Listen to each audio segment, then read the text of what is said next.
네, 안녕하세요. 보병궁 복음서 시작합니다.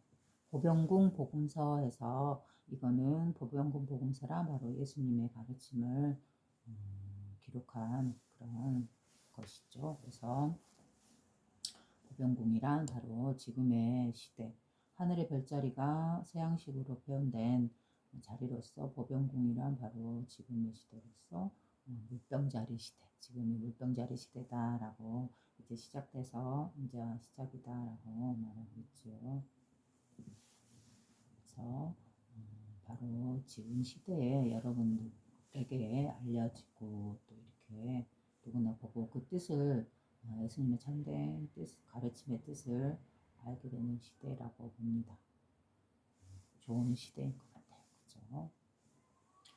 그러면 읽습니다. 전에 이 참된 기도에 대해서 기도란 무엇인가에 대해서 이야기하다가 이야기가 끝난 것 같아요. 그래서 다시 한번 그 보기를 읽으면서 가겠습니다.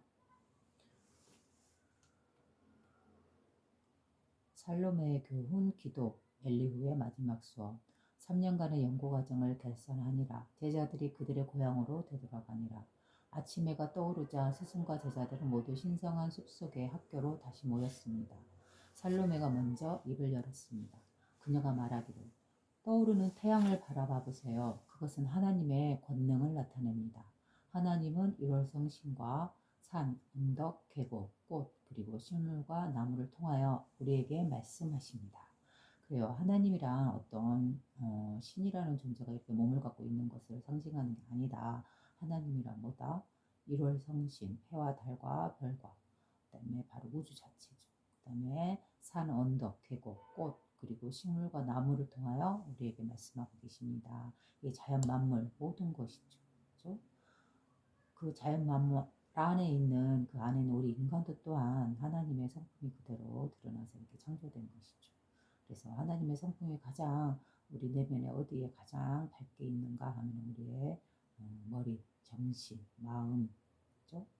우리의 본래 성품, 바로 머리골 안에 내려와 있는 이 하나님의 영, 그죠? 또한 내 몸 안에 있고 동시에 이 우주 만물이죠. 그죠? 하나님의 영은 하나님께서는 새와 현악기, 인간의 목소리를 빌어서 우리에게 노래하십니다. 그리고 바람과 비와 천둥, 번개치는 거예요. 비와 천둥에 의하여 우리에게 말씀하십니다. 그런데 왜 우리는 하나님 발 밑에 엎드려 경배하지 않는 것입니까?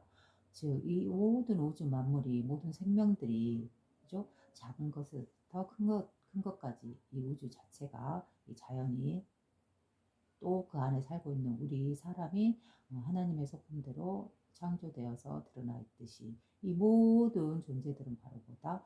바로 하나님이다.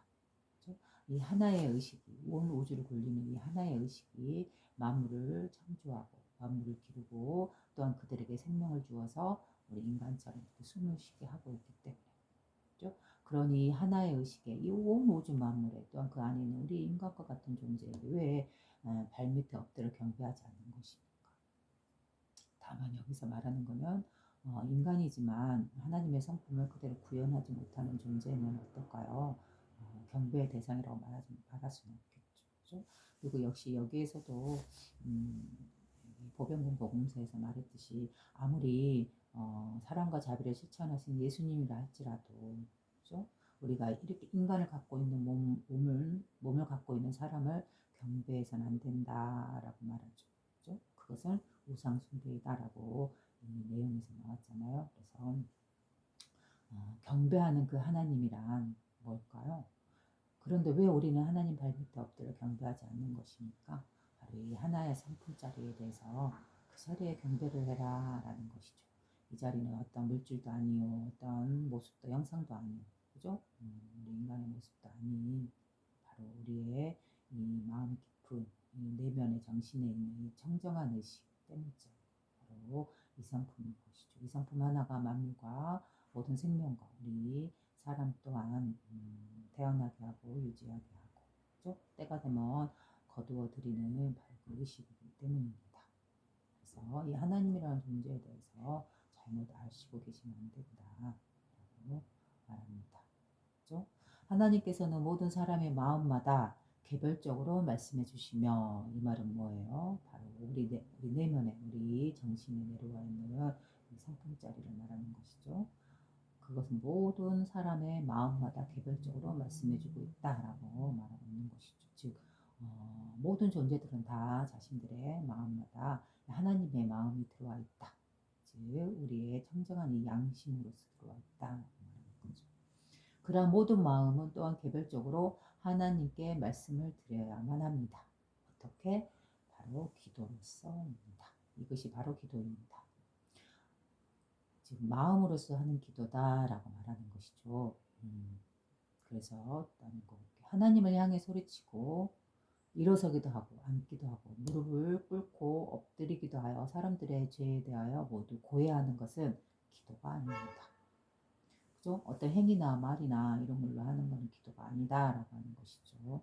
그분이 얼마나 위대하고 선하며 강하고 동정심이 있는가를 신성하신 하나님께 고해하는 것이 기도가 아닙니다. 그래요. 하나님을 찬양하고, 그죠? 위대하다 하고 이러한 또한 기도가 아니다. 하나님은 사람의 칭찬에 의하여 매수될 수 있는 분이 아닙니다. 참다운 기도란 모든 삶의 방식이 비치며, 그죠? 우리의 삶 자체가 하나님의 성품이 밝은 빛으로서 우리가 살아갈 수 있을 때 그 삶의 방식이, 자신의 삶의 방식이 그대로 기도가 된다. 하나님께 올리는 기도가 된다라는 것이죠. 그죠? 입이나 행위로서 하는 그러한 어떤 기도는 절대 하나님 옆에 또는 하나님과 통하는 기도가 될 수 없다. 자신의 삶을 하나님의 성품답게 구현하고 살아갈 때 그 삶의 방식이 바로 그대로 하나님께 전하는 기도가 된다라고 말하네요. 모든 행동이 선에 의해 장식되고 온갖 생물이 우리의 헌신적인 봉사에 의하여 번영되리라고 열렬히 기원하는 것입니다. 참다운 기도란 자신의 삶을 통해서 하나님께 마음으로써 올려지는, 우리의 행위를 통해서 자연스럽게 올려지는 기도이며, 모든 행동이 선에 의해 장식되고 삶 속에서 하는 행위 하나하나가 악보다는, 그죠? 선에 의해서 자신의 행동이 장식이 되고, 또 온갖 생물이 우리의 헌신적인 봉사에 의하여 번영되리라고 열렬히 기원하는 것입니다. 삶 속에서 자신만이 중요한 것이 아닌 모든 생명들이 다 자신의 몸과 자신과 똑같다라고 보는 이런 하나의 의식에서 나오는 헌신적인 봉사에 의하여 번영되리라고 열렬히 기원하는 것입니다. 자신이 소중하고 자신이 사랑스럽듯이 또한 자신과 똑같은 이 하나의 의식에서 태어난 모든 존재들, 나 아닌 다른 대상들 또한 모든 사람들 또 모든 생명, 이 자연 우주 또한 자신과 같이 번영되고 행복하고 안락하기를, 그죠? 바라는 그러한 마음, 그것이 바로 참다운 기도이다라고 말하고 있습니다. 고귀한 행위, 유익한 말이 곧 열렬하고도 효과 있는 기도입니다. 그래요. 고귀한 행위가 자체가 바로 기도라는 것이죠. 우리는 기도를 통해서 보통 입으로써 행동과 다르게 입으로써 기도를 하지만, 그러나 진정한 기도는 바로 자신의 행위에 있다. 어떤 행위? 고귀한 행위. 바로 이것이 바로 그대로 하나님 앞에 올리는 기도가 된다. 자신의 행동이. 그다음에 유익한 말이고 열렬하고도 효과 있는 기도입니다. 그래서 여기서 유익한 말이란 뭘까요? 바로 하나님의 그 말씀인 것이죠. 그 경전에 있는 예수님의 진솔한 가르침. 바로 이 말이 곧 우리에게 유익한 효과가 있고, 또 이러한 것을 알고 이 뜻을 알고 깨달을 때 그게 바로 효과 있는 기도가 됩니다. 그렇죠? 예수님의 말씀을 제대로 이해하고 제대로 깨달았을 때 그거야말로 효과 있는 기도가 된다라고 말합니다. 기도의 원천은 마음에 있습니다. 말이 아니라 사상에 의하여 마음은 하나님 앞으로 올라가 그곳에서 축복을 받습니다. 그러면 우리 다 같이 기도합시다. 그래요. 기도의 원천은 어디에 있다고요? 마음에 있대요. 이렇게 말하는 것에 있지 않다. 바로 이 내면에 어떠한 말도 하지 않더라도 자기 내면에 이 마음, 그죠? 우리는 마음으로 얼마든지 무수한 생각도 일으키고 무수한 계획도 하고 어떠한 감정도 느끼고 있는 게 바로 아무런 말이 없는 이 마음이잖아요. 그죠? 이 마음은 바로 하나님 성품과 똑같은 우리 본래 성품인 바로 바로 우리 양심과 같은 청정한 의식, 그죠? 선한 의식, 바로 이것은 우리 내면에 있기 때문에 바로 기도의 원천은 마음에 있습니다 라고 한 거예요. 그래서 말이 아니라 사상에 의하여, 사상이라 자신의 생각이나 그런 것이죠. 그죠? 자신의 생각. 그래서 말이 아니라 사상에 의하여 자신의 생각이 어떤 상태인가라는 그런 상태에 의하여 마음이라는 것과 생각은 서로 똑같은 거죠. 그래서 마음은 하나님 앞으로 올라가 그곳에서 축복을 받습니다. 그래서 기도란 이런 언어가 아니다. 자신의 삶 속에서 하는 행위 자체가 그대로 하나님 앞에 하는 기도이며 또 자신의 생각이나 마음으로서 갖고 있는 그러한 것이 그대로 하나님 앞에 올라가서 하나님 앞에서 축복을 받습니다. 그래 바로 그러니까 이 말은 우리의 성품이 이 하나의 의식과 서로 소통하고 교통하고 있다. 서로 통하고 있다. 상통하고 있다. 그러니 우리의 마음이, 우리의 생각이, 행위 하나하나가 그대로 하나님 앞에 보여지는 기도가 된다. 라고 보아야 하는 것이죠. 그들은 모두 기도했습니다. 그러나 말로는 한마디도 나타내지 않았습니다. 그래요. 말로 하는 기도가 아니라 자신의 마음으로서 하는 기도였겠죠. 침묵으로서, 자신의 행위로서. 그렇지만 그러한 신성한 침묵의 열렬한 기도 속에서 모든 마음은 축복을 받았습니다. 그래요. 이 마음이라는 거, 그게 바로 뭐다? 신성한 침묵이라고. 신성한 침묵의 열렬한 기도다라고 표현해요. 그죠? 신성한 침묵의 열렬한 기도 속에서, 즉 자신의 마음 안에 있는 이 신성한 성품, 이거를 통해서 하는 이 하나의 의식이 하는 바로 그 마음적인 기도, 그 마음, 그러한 것은 축복을 받았습니다라고 합니다. 그리고 나서 엘리후가 입을 열어 마리아와 엘리사벳에게 말했습니다.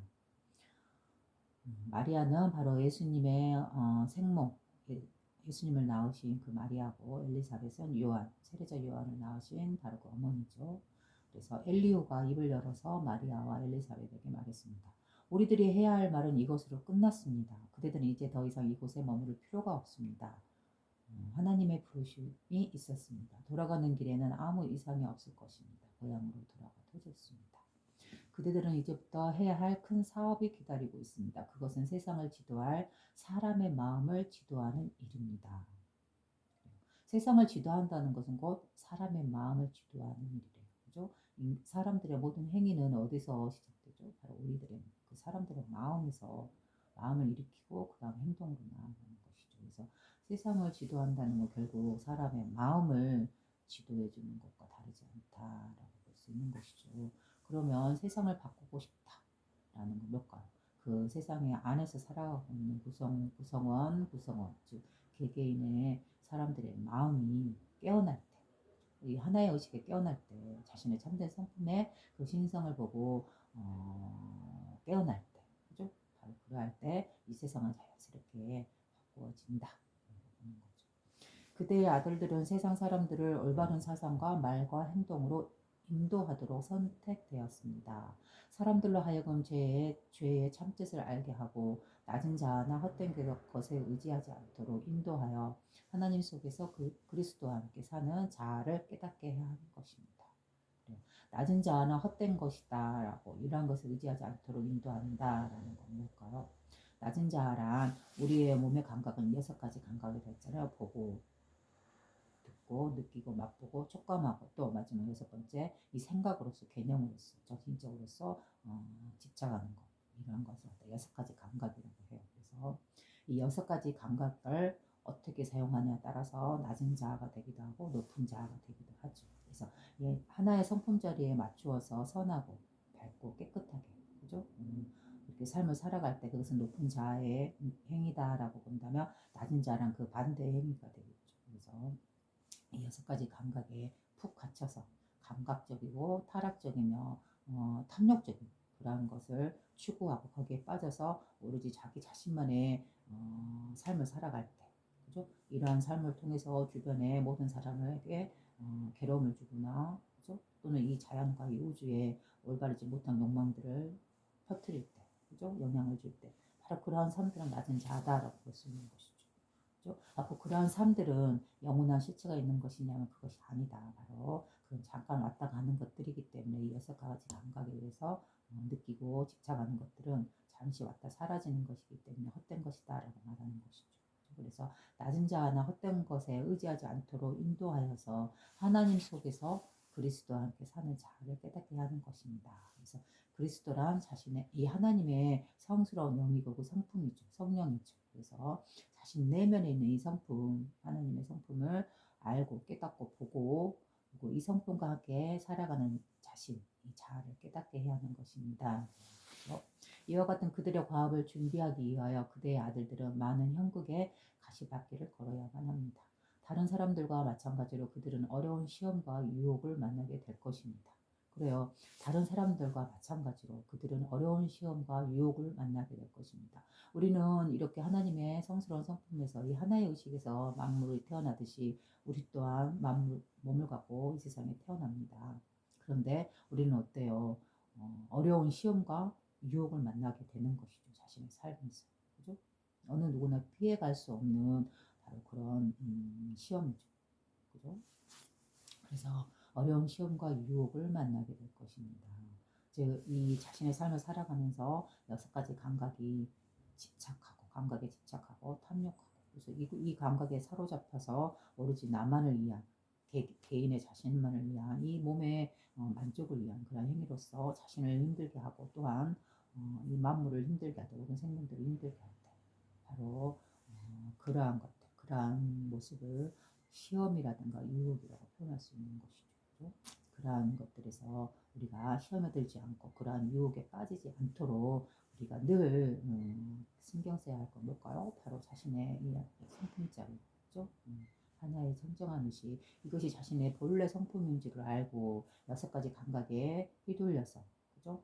그 안에 갇혀서 힘들고 괴로운 삶을 살지 말고 그 감각을 다스릴 수 있는, 그래서 늘 자제하고 다스려서 자신의 선한 성품, 이 성품대로 자신의 삶을 살아갈 수 있도록 자신을 이끌어가는 것, 바로 이게 필요한 것이죠. 그들의 짐은 가볍지가 않을 것이며 기진하여 지쳐 쓰러질 것입니다.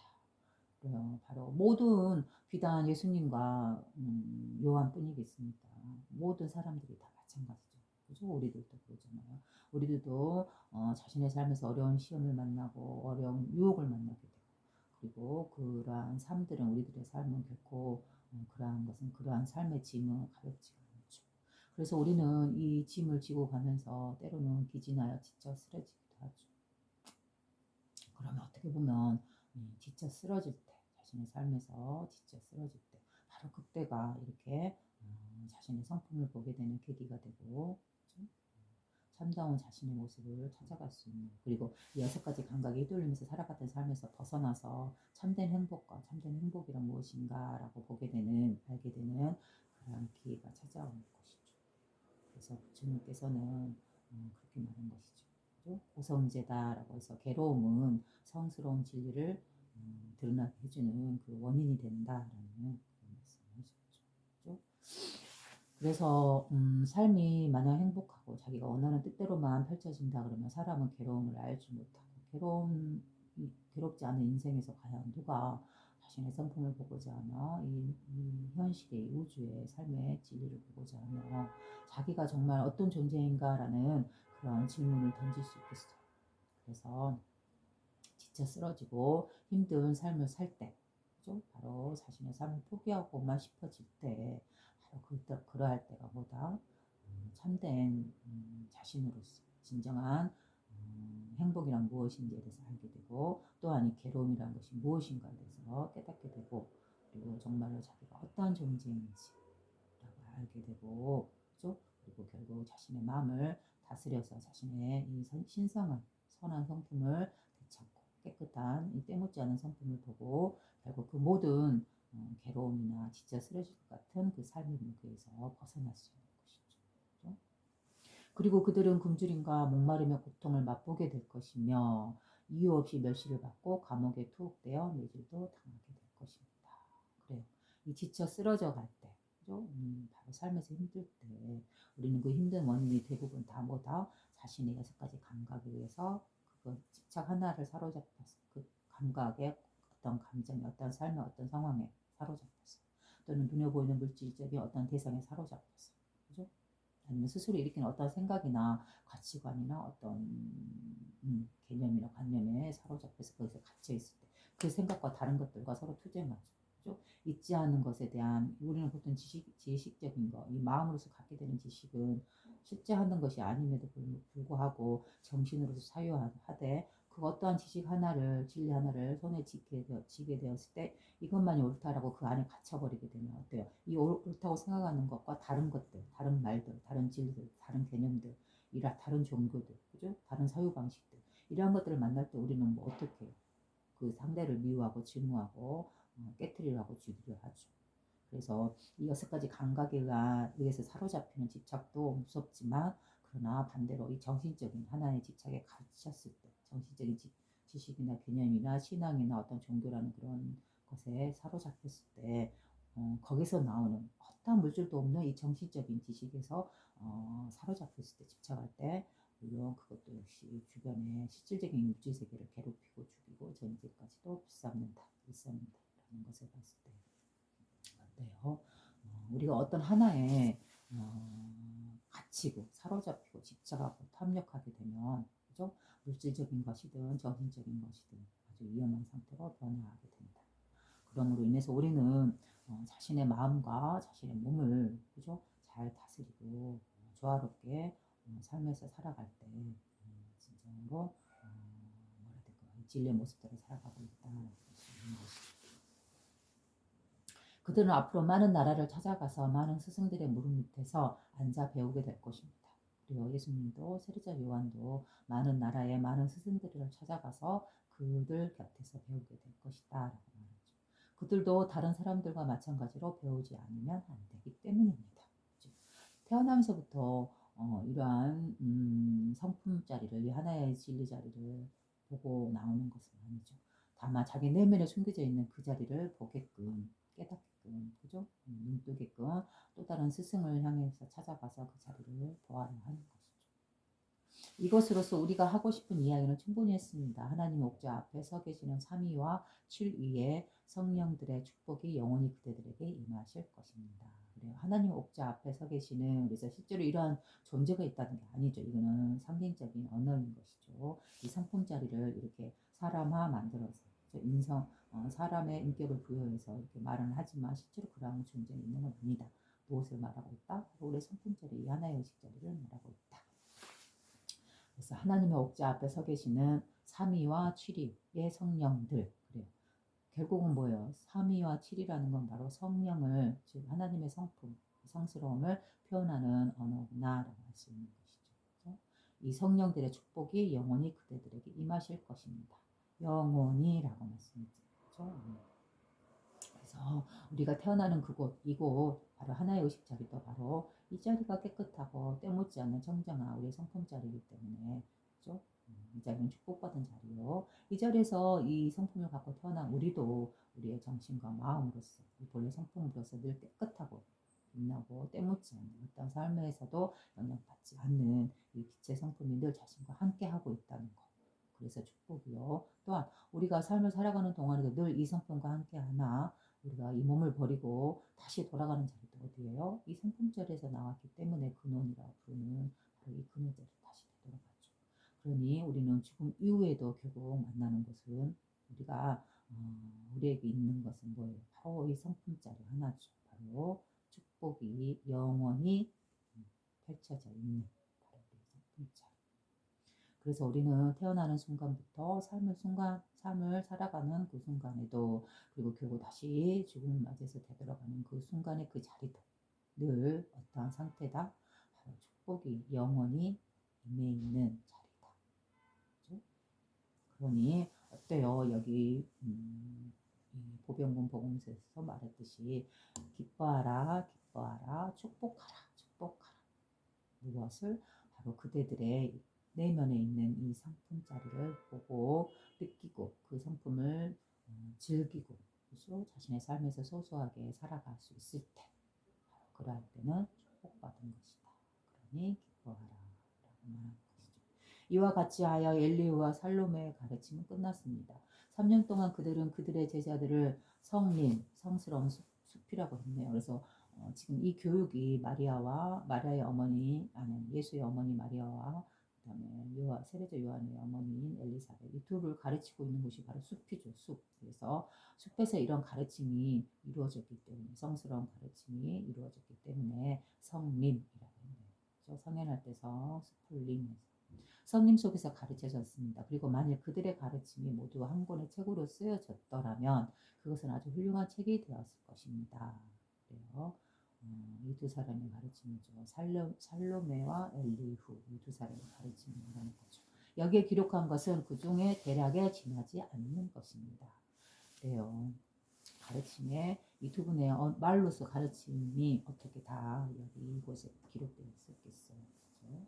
한편 마리아와 요셉과 엘리사벳은 요셉은 바로 마리아의 남편이죠. 마리아와 요셉과 엘리사벳은 예수와 그의 선고자가 요한을 데리고 그들의 고향으로 발길을 돌렸습니다.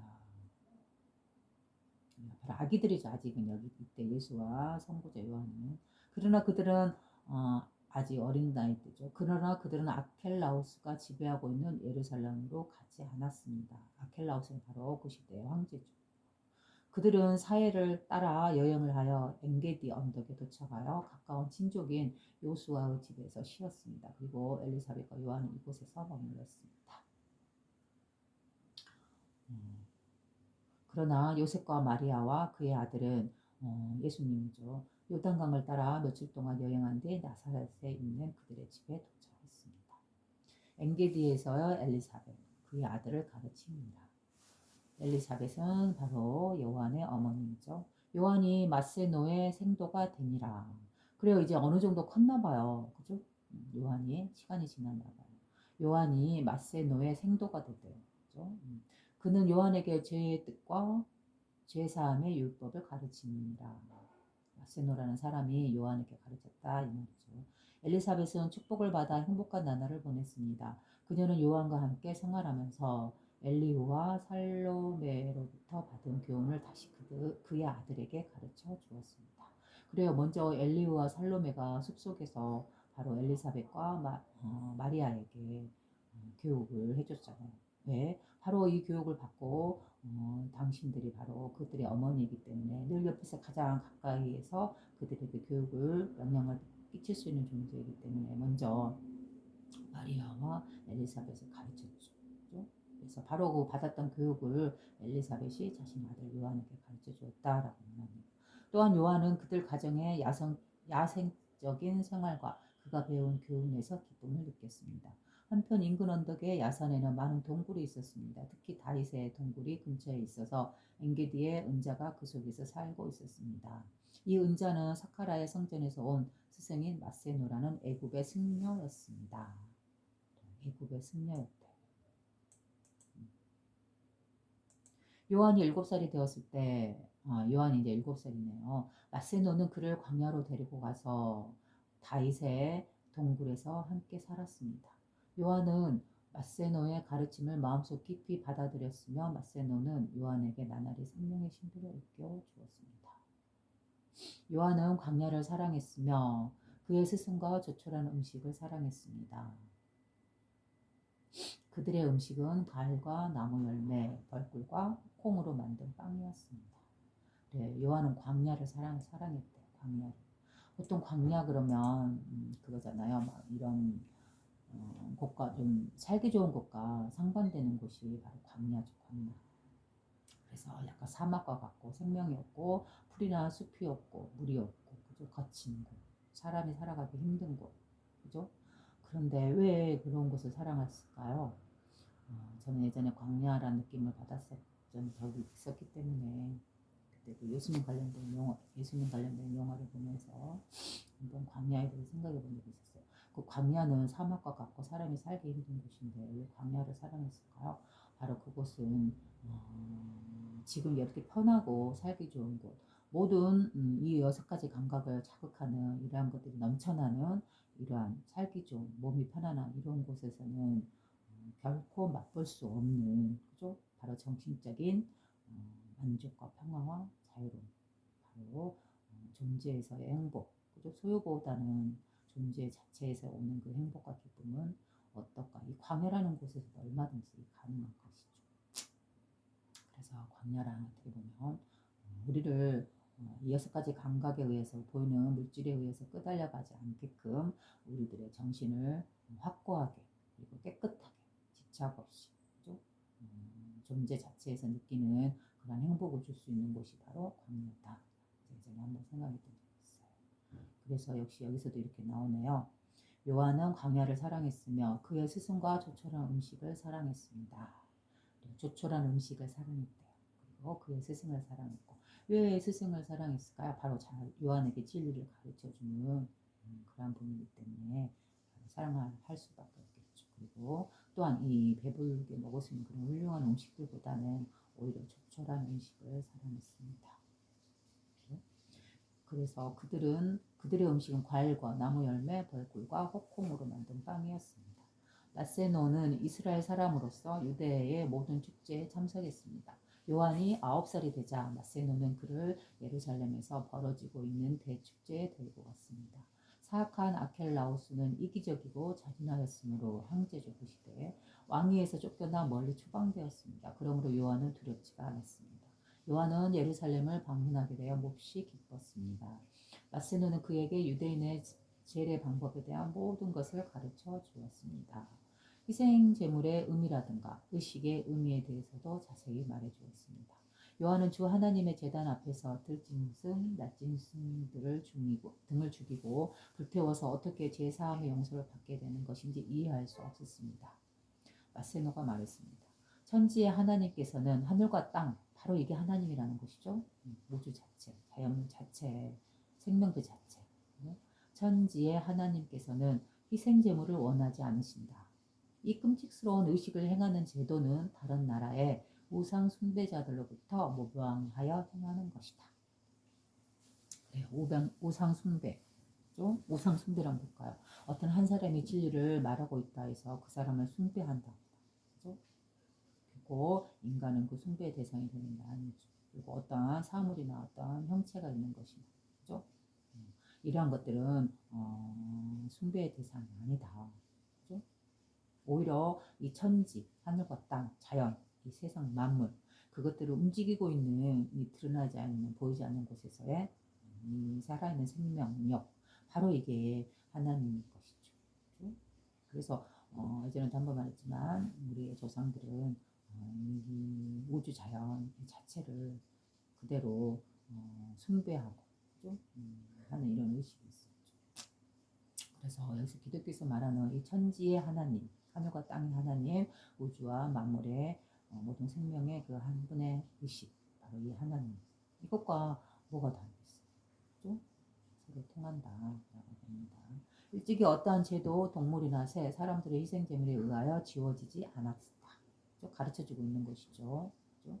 어떠한 죄도 동물이나 새, 사람들의 희생제물에 의하여 그 죄가 지워지지 않았다라고 말하는 거죠.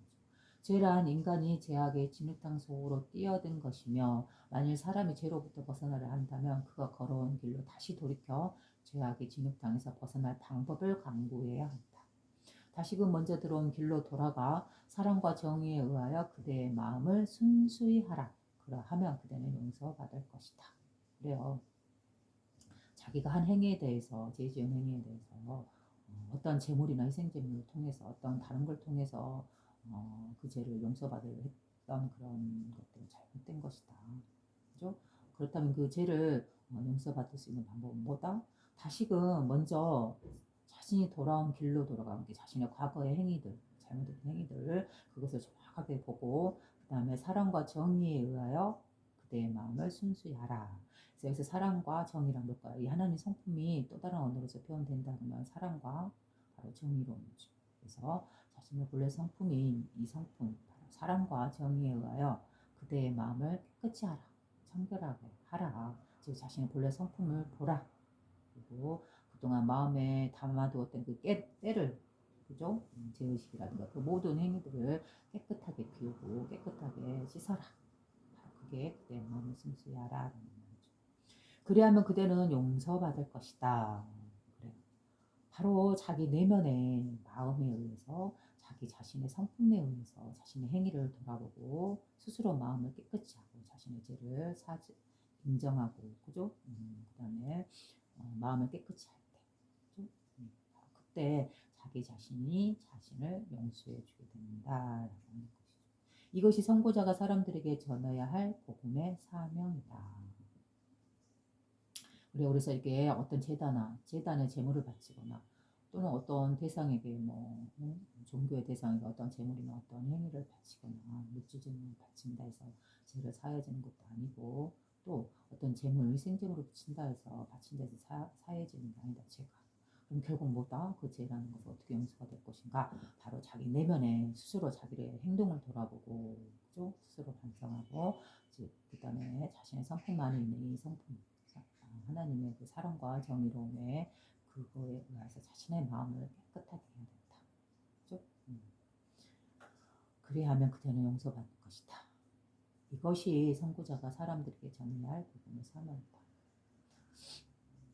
요한이 물었습니다. 용서란 무엇입니까? 마세노가 대답하기를 그것은 빚을 지불하는 것이니라. 그것은 빚이래요. 빚. 용서란 빚을 지불하는 것이니라. 다른 사람에게 잘못한 사람은 그 죄가 그가 속죄할 때까지는 결코 용서받을 수 없느니라. 그러자 요한이 말했습니다. 만일 그것이 사실이라면 자기 자신 안에 내재된 힘 말고 용서해주는 힘은 어디에 있습니까? 인간은 자기 자신을 용서할 수 있습니까? 다시 마세노가 말하기를 문은 열려 있느니라. 그대는 사람들이 다시금 올바른 길로 돌아오게 되는 것과 그들의 제사함을 보게 되느니라. 그래요. 사람들이 다시금 올바른 길로 돌아오게 되는 것, 또 그 제사함을 보게 되는 것, 바로 그것은 어떻게 되어 있다? 그 문은 그러한 방법의 문은 늘 열려 있다라고 하잖아요. 문은 열려 있는다. 그래서 예수님께도 그랬죠. 두드려라 그러면 열릴 것이다라고 말하듯이 무엇을 두드리고 무엇을 열고 무엇이 열려 있다는 걸까요? 바로 자신의 본래 성품자리는 이 죄의식이 들어올 수 없는 어떤 인간의 개념이나 어떤 잣대나 어떤 정해진 율법이라든가 이런 걸로 인해서 뭐라 될까요? 죄받지 않는 결국 그러한 것들로 인해서 오염될 수 없는 그렇죠? 청정한 의식 자체 여기에서 이것은 바로 항시 문이 열려 있으며 이 문을 두드리라는 것이며 이 문이 열려서 자신을 제대로 정확하게 돌보게 될 때, 그죠? 그때 죄를 깨끗하게 용서가 된다. 그렇게 치면 이 죄라는 거는 외부의 어떤 또 다른 존재가 자신의 죄를 용서해 주는 게 아니죠. 그죠? 죄의식도 결국은 자기 스스로 마음을 일으켜서 자신이 죄인이다라고 일으키는 거고 또 그 죄의식에서 벗어나고 스스로를 용서해주고 스스로 밝은 빛으로 돌아오게 하는 것도 결국은 자신의 몫이다 라고 볼 수 있는 것이죠. 그래서 어디에 의존적인 그런 수동적인 자세가 아니다. 바로 자신의 참된 성품, 바로 아버지 하나님의 성품이 바로 자기 내면에 있기 때문에 어디에 의지하거나 누구에게 의해서 의존해서 무언가 용서를 받고 하는 것이 아니죠. 결국 자신의 행위를 스스로 자신이 돌아보고 자신의 내면으로서 마음, 사랑과 정의의 마음으로서 자신 스스로 자기를 용서해주고 또 다시 그렇게 다시 태어나는 것이죠. 마세노의 가르침, 우주 보편적 율법의 교의, 인간의 선택 능력과 성취력, 고대의 성전, 세계사에 있어서 요한과 예수의 위치. 마세노와 그의 제자 요한은 고대의 성스러운 경전과 그곳에 기록되어 있는 금과 옥조에 대하여 이야기를 나누고 있었는데 요한이 감탄하여 말했습니다. 이들 금과 옥조의 가르침은 아주 훌륭합니다. 이것으로 충분할 텐데 다른 성전이 필요하겠습니까? 마세노가 말했습니다. 하나님의 성령께서는 천리에 도수를 주재하여 만사를 적당한 때에 오고 가게끔 하느니라. 이 말은 천리와 도수라는 건 이 천문학적인 언어네요. 그래서 이 시대에도 역시 천문학이 연구되었다라고 볼 수 있고 앞전에 영상에서도 이 앞부분 읽을 때도 천문학을 연구했다 승려들이 이 시대의 승려들이라고 말이 나오죠. 동방의 승려들이. 그 역시 여기 이 마세노란 사람도 승려고 또 요한을 가르치고 있잖아요. 그래서 이렇게 말하는 거죠. 하나님의 성령께서는 즉 천지를 움직이는 이 우주의 근원인 이 하나님의 성품자리는 천리에 하늘의 이치에 도수를 주재하여 만사를 적당한 때에 오고 가게끔 하느니라. 그래요. 이 도수 그러면 아까도 나왔듯이 여기 그래서 답정 부분에 나왔듯이 하늘을 12구역으로 나누어서 1에서 10위까지 그 구간을 1, 2, 3, 4 지나갈 때마다 그 단위를 도수라고 표현한 것 같아요. 그래서 이렇게 물고기 자리에서 지금은 예전에 물고기 자리 시대였다면 2150년 주기로 지금은 이제 새로운 그 다음 시대 물병 자리로 넘어온 새로운 2150년을 맞이했다라고 보는 것이죠. 그래서 그런 단계가 넘어오는 것, 단계를 돌게끔 하는 것, 이 12, 이 하늘의 12구역이 순서대로 돌게끔 만드는 것, 이거를 도수를 주재한다라고 하는 것 같아요. 그래서 만사를 적당한 때에 오고 가게끔 하느니라. 이 사시사처 봄, 여름, 가을, 겨울이 오고 가고, 또 해는 유난히 여전히 빛나고 있고, 또 다른 여전히 돌고 있고, 지구와 모든 별들은 적당한 주기와 적당한 거리를 유지하면서 움직이고 있는 이 모든 일들, 또한 작게 보면 이 바람이 불고 구름이 오고 가고 꽃이 피고 새가 울고 사람이 움직이고 이 모든 생명이 살아 움직이는 이 모든 움직임들, 그걸 만사, 좀 하늘과 땅의 모든 움직임들, 생명들이 만사를 표현한 거죠. 그래서 만사를 적당한 때에 오고 가끔 하느니라. 무엇이? 바로 이 하나의 의식이죠. 태양과 달이 떴다가 지고 찾다가 이지러지고 별들이 생겨났다 사라지고 비가 오고 바람이 부는 것은 모두 그 자신의 때가 있는 법입니다. 그 자신이 뭐예요? 이 하나의 의식이죠. 우주만 바로 이것이죠. 이 하나의 의식. 이것에 의해서 태양과 달이 떴다가 지고 찾다가 이지러지고 별들이 생겨났다 사라지고 비가 오고 바람이 부는 그 모든 것을 그 때에 맞게 움직이고 운행하고 있다. 만사를 주재하고 있다라고 봅니다. 씨 뿌리고 수확하는 시간과 인간이 태어나고 죽는 시간도 모두 때가 있는 법이니라. 씨 뿌리고 수확하는 시간과 만사의 시작과 그걸 씨 뿌리는 거죠. 그 다음에 수확하는 시간, 열매 맺는 시간과 또 인간이 태어나고 죽는 시간도 모두 때가 있는 법입니다. 그래요. 우리들은 이렇게 뻔뻔하게 아무 때 없이 그냥 이렇게 태어난 것 같지만 다 이 하나의 의식에 의해서 그죠? 때가 되면 태어나고 때가 되면 죽고 그 태어나는 시기도 이 하나의 의식이 알아서 태어나게 해주고 때가 되면 돌이키고 그죠?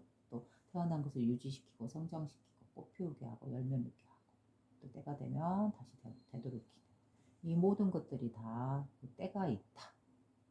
이들 권능의 성령들은 많은 국가를 탄생시켜 요람에 눕혀 흔들고 이를 길러서 최대의 힘을 가진 국가로 키우고 또한 그들의 과업이 끝나면 그들을 수위로 싸서 무덤에 넣느니라. 이 권능의 성령들 바로 성령이죠. 권능을 가진 어떤 존재가 따로 있는 게 아니죠. 바로 성령, 성스러운 영. 영은 뭐예요? 영혼할 때 영이죠. 영이란 물질인가요? 어떤 존재일까요? 눈으로 보이는 어떤 형체일까요? 아니죠. 어느 곳에 또 다른 세계에 있는 그 무엇일까요? 아니죠. 바로 이 만물을 움직이게 하는 만사를 움직이게 하는 바로 이 하나의 주인공이시 이렇게 바로 성스러운 영이다. 이거는 물질화되어 있지 않다. 형체가 없다. 모양도 없다. 맛도 없다. 빛깔도 없다. 그죠? 그래서 이 권능의 성령들은 많은 국가를 탄생시켜서 요람에 눕혀 흔들고 이를 길러서 최대의 힘을 가진 국가로 키우고 또한 그들의 과업이 끝나면 그들을 수위로 싸서 무덤에 넣는다. 그래 모든 여기서 이제 어느 대로 보면 모든 국가의 생성과 그 국가의 끝도 결국 뭐예요? 바로 이 하나의 진리 만사를 주재하는 이 하나의 성품자리에 의해서 시작과 끝이 드러난다.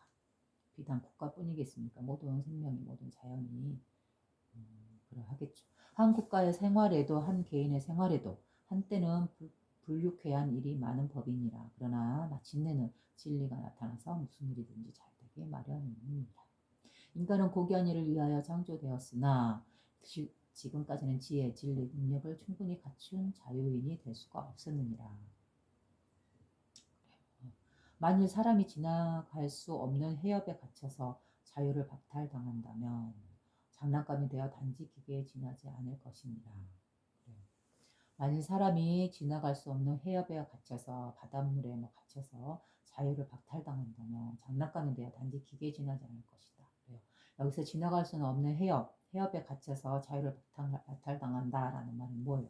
이 6가지 감각에 의해서 우리 몸이 박탈당할 때, 자유를 억압받을 때, 뭐로부터? 자신의 마음에 일어나는 그 6가지 감각에 의해서 자유를 박탈당할 때, 그죠? 이 감각에 의해 사로잡힐 때, 집착할 때 우리는 거기에 갇혀버리고 말이죠. 그래서 오로지 그거 하나에 불타서 자신의 그 모든 것들을 잃어버리고 오로지 여기에 집착하고, 그죠? 이러할 때는 어때? 사람은 죄를 짓기 쉽고 제대로 상황을 보기 어렵고, 그죠? 그래서 이러할 때를 바로 자유를 박탈당했다라고 하는 거고 해협에 갇혔다라고 하는 거죠. 그다음에 이럴 때는 장난감이 되어서 단지 기계에 지나지 않는다. 당연하죠. 우리의 몸은 비록 살아서 움직이고 있다고 하나 그러나 어때요? 진정 이 집착에 갇혀 있고 탐욕에 갇혀 있고 자신의 감정에 갇혀 있는 사람들은 생각에 갇혀 있는 사람들은 어때요? 살아도 살아 있다고 할 수 없는 것이죠. 그러한 삶은 집착에 갇혀있거나 감정에 갇혀있거나 생각에 갇혀있는 그런 삶들이 그죠? 물질적 감각에 사로잡혀 있는 그런 삶들은 다만 이 물질 세계에 갇혀서 장난감이 되어 있는 꼴이죠. 그럴 때는 어때요? 우리 몸은 살아있다고 볼 수 없죠. 단지 기계에 불과하죠. 기계. 감정 없이 정말 자신의 참된 성품을 잃어버리고 아무런 생각 없이 무한히 반복해서 살고 있는 감정 없이 기계와 다르지 않다. 창조적인 성령께서는 인간에게 의지를 주셨기 때문에 인간은 선택할 수 있는 능력을 가지고 있느니라.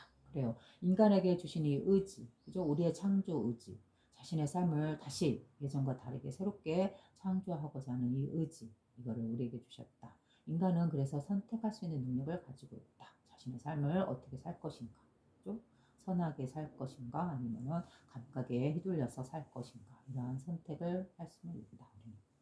사람은 최고의 높이에 도달할 수도 있으며 가장 깊은 곳으로 가라앉을 수도 있느니라. 왜냐하면 인간이 얻고자 하는 것이 있게 되면 그것을 얻을 수 있는 능력이 생기기 때문이니라. 바로 인간의 능력이란 바로 뭐예요? 창조자의 그 능력과도 서로 비교할 수 있는 것이죠. 왜냐하면 우리 인간이 무슨 세상 만물을 창조한다는 그런 의미가 아니고 우리의 내면에 이 하나님의 성품, 이 신성한 영이 바로 우리의 정신이고 마음이고 우리는 이거를 써서 우리의 삶에서 필요한 물질이나 건물이나 어떤 농산물이라든가 이런 것들을 기르고 창조해내잖아요. 그래서 우리가 먹을 수 있잖아요. 그죠? 바로 이러한 모습들이 마치 하나의 의식이 하나님께서 천지 만물을 운영하고 자신이 원하는 것을 얻어내는 이런 모습과도 서로 통하는 것이죠. 그래서 이 하나님의 창조지가 바로 우리의 정신으로 와서 우리가 원하는 걸 만들어내고 키워내고 길러내는 그죠? 새로운 걸 발명해내는 이러한 능력과도 서로 통하고 같은 것으로 볼 수 있는 것이죠.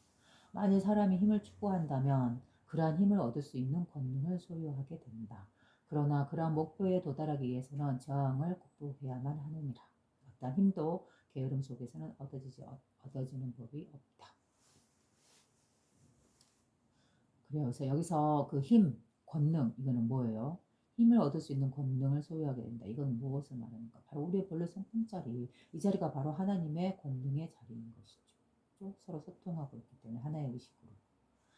바로 내 안에 있는 이 머릿골에 내려와 있는 영과 이 온 우주를 있는 이 성스러운 영과 서로 하나로서 서로 공유되고 있다. 이 하나의 성품이 그대로 나의 머릿골에 들어와 있다. 그러니 하나님의 능력, 본능이 바로 나의 권능과 능력으로서도 서로 통하고 있다. 하나님께서는 이 우주 만물을 창조하는 그러한 성품으로서 드러났다면 우리는 이 성품을 받고 태어나서 우리의 몸을 통해서 우리가 원하는 것을 만들어내고 창조해내고 기르는 이러한 능력으로서 발휘되고 있다. 그러니 같은 능력이고 같은 힘을 갖고 있다라고 볼 수 있는 것이죠. 다만 그 크기에 있어서는 분명히 차이가 있죠. 그러므로 인간은 다방면의 투쟁의 소용돌이 속에 뛰어들어가 이곳에서 자신을 해방하여 걸출한 존재가 되지 않으면 안 됩니다. 그래요. 다방면의 투쟁의 소용돌이 속 이건 어디예요? 바로 자신의 내면의 마음인 곳이죠. 우리는 살아가면서 얼마나 이 투쟁의 소용돌이 속에서 살아갑니까? 바로 자신 마음의 내면의 그 소용돌이 속에서 이래야 할까 저래야 할까 또는 어느 하나를 선택해서 그 소용돌이에 빠져서 거기에 정신없이 무질서하게 살아가고 있을 때, 또 감정의 소용돌이 속에서 살아가고 있을 때, 그러한 것에서 이제 자신을 해방하여 어떠한 존재가 된다? 걸출한 존재가 되지 않으면 안 된다.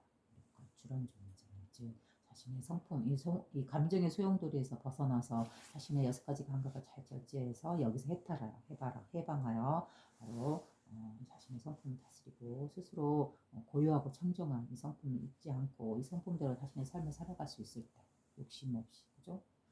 이러한 존재가 되어야 한다라고 하는 거죠.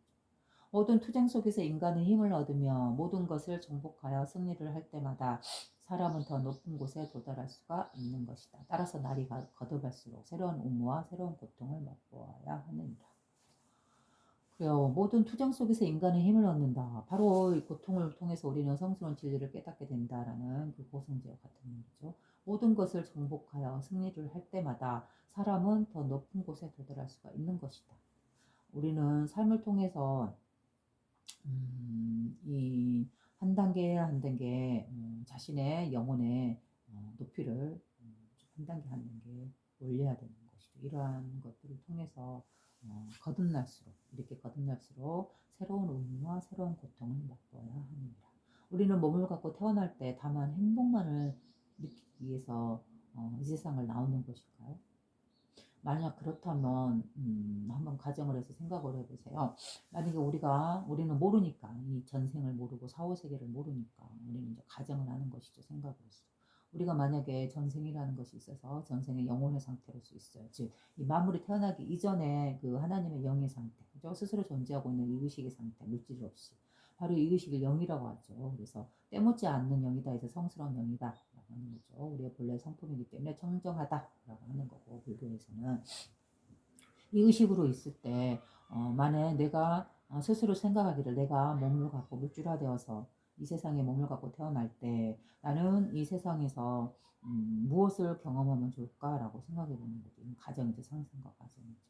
그러면 하나 행복과 기쁨만을 맛보고 다시 돌아오는 것과 그 과정에서, 삶의 과정에서 기쁨도 맛보고 행복도 맛보고 또 괴로움이나 고통도 맛보았을 때 또 내가 받는 자신이 느끼는 그 영혼의 기쁨은 어떤 차이가 있을까? 여러분들은 더 말할 것도 없이 어떻게 생각이 들어요?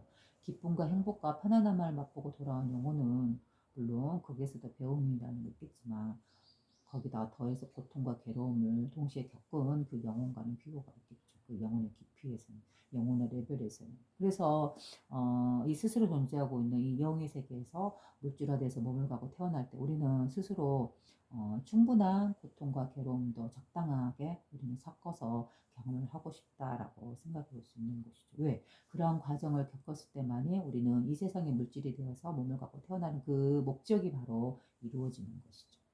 그래서 자신의 삶에서 늘 기쁨과 만족과 행복과 좀 이러한 삶을 살다가 죽었다. 그 영혼은 과연 얼마나 그 영혼의 레벨이 좀 더 깊어지고 좀 더 성숙되어질 수 있었을까라고 물음표를 던질 수 있는 것이죠. 하지만 자신의 삶에서 어떠한 괴로움이나 고통이나 힘든 순간을, 실패의 순간들을 이렇게 맛보고 그곳에서 다시 그러한 것들을 아름답게 승화시키고 자신의 영혼을 한 단계 더 업그레이드 시킬 때 바로 그러한 삶이 자기 몸을 버리고 원래 그 성스러운 영의 자리로 되돌아갔을 때 자기가 느끼는 그 만족감이랑 훨씬 더 높다라고 볼 수 있는 것이죠. 바로 그러한 부분들을 지금 이렇게 이야기하고 있는 것 같아요. 모든 투쟁 속에서 인간은 힘을 얻으며, 그죠? 고통 속에서 인간은 힘을 얻고 지혜를 얻으며 모든 것을 정복하여 승리를 할 때마다 삶을 통해서 자신의 그런 힘든 삶을 살고 그것을 정복하고 거기서 승화시켜서 거기서 승리를 할 때마다 사람은 더 높은 곳에 도달할 수 있는 것이다. 즉 자신의 영혼의 레벨이 좀 더 깊고 좀 더 성숙한 단계에 도달할 수 있다는 것이죠. 따라서 날이 거듭할수록 새로운 의무와 새로운 고통을 맛보아야 하느니라. 그래서 어때요? 이 말은 우리가 행복만을 추구하고 기쁨만을 추구하겠지만, 그죠? 그러나 어때요? 새로운 의무와 새로운 고통을 맛보아야 한대요. 이거를 통해서 우리는 좀 더 나은, 좀 더 성숙한 영혼으로 발전할 수 있기 때문에 그런 것이죠. 그래서 인간은 위험한 곳에서 다른 힘에 의하여 빠져나가게 되나 적에게 이기기 위하여 도움을 받거나 하지는 않는다. 사람은 자기 자신이 군대이고 칼이며 방패이다. 또한 사람은 스스로가 모든 군대를 거느리는 대장군이기도 하느니라. 그래요. 인간이 위험한 곳에서 다른 힘에 의하여 빠져나가게 되거나 그래서 위험한 곳이란 뭘까요? 삶에서 이 6가지 감각이 휘둘리고 있는 상태. 이러한 상태는 괴로움으로도 빠지기도 하고 탐진치를 불러오기도 하고 하기 때문에 우리는 위험하다고 표현할 수 있는 것이죠. 그렇죠? 그래서 위험한 곳에서는 다른 힘에 의하여 빠져나가게 된다. 그래서 다른 힘이란 뭘까요? 바로 이 6가지 감각을 다스리는, 그죠? 바로 칼과 군대와 방패 같은 바로 이것은 뭐예요? 바로 우리의 순수한 이 성품인 것이죠. 그죠? 이 힘에 의하여 우리는 이 위험한 곳에서 빠져나오게 되는 것이죠. 적에게 이기기 위하여 도움을 받거나 하지는 않는다. 사람은 자기 자신이 군대이고 칼이며 방패이다. 또한 사람은 스스로가 모든 군대를 거느리는 대장군이기도 하느니라. 그래요. 자기 자신이 군대고 칼이며 방패다라는 거. 여기서 말하는 자신이란 뭐예요? 바로 자신의 성품인 것이죠. 이 성품이 바로 군대고 칼이고 방패다. 뭐에 대한? 바로 이 6가지 감각을 다스릴 수 있는. 이 감각을 다스림으로 인해서 우리는 위험한 자신의 상황에서 자신의 삶을 위험에 빠뜨리지 않겠죠. 그죠? 자신의 감정을 괴롭히지 않고 선하게, 그죠? 고요하게 다스릴 수 있는 것이죠.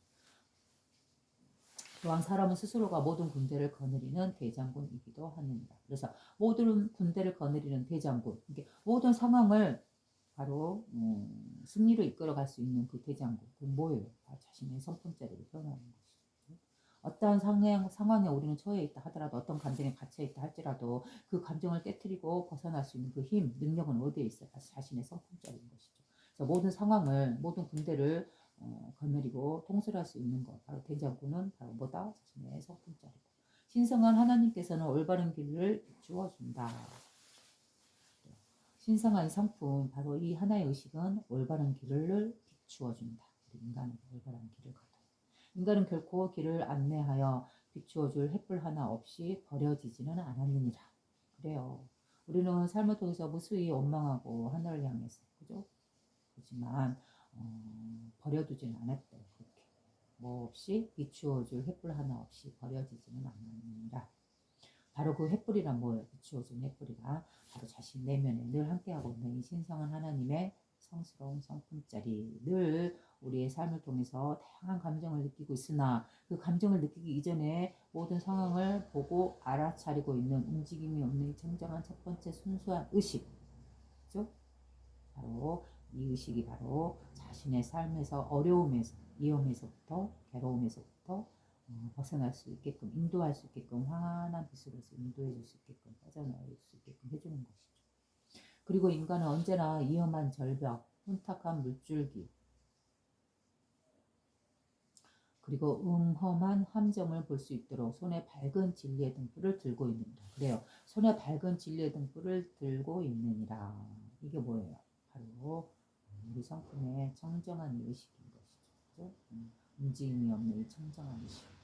우리가 삶을 통해서 어떠한 삶을 살았다 하더라도 위험한 삶, 혼탁한 삶 또는 음험한 삶, 그 모든 삶들이 하나의 함정이고 우리를 그 안에 빠뜨리게 하는 거였지만 그러나 그것에서 벗어날 수 있도록 무엇이 있다? 우리 손에 밝은 진리의 등불이 있다. 바로 우리의 성품자리에 내려앉은 이 어떠한 삶에서도 물들지 않는 이 청정한 순수하고 깨끗한 이 의식. 이거는 늘 우리에게 빛을 비추어주고 있죠. 우리의 앞길을 향해서 우리가 안전하고 깨끗하고 고요하고 맑고 선하게 살아갈 수 있게끔 우리의 발길을 인도하고 있는 이 등불. 그래서 이 말은 부처님께서 하신 말씀과 같은 것이죠. 부처님 열반시기 아난에게 말해준 바로 그 말이죠. 그렇죠? 어디에도 의지하지 말라. 바로 자기 내면에 그 등불에 의지해서 살아가라.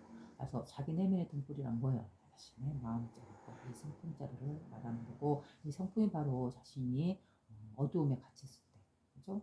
위험에 갇혔을 때 자신을 바른 길로 이끌어줄 수 있는 바로 그 등불이 되고 빛이 되기 때문이죠.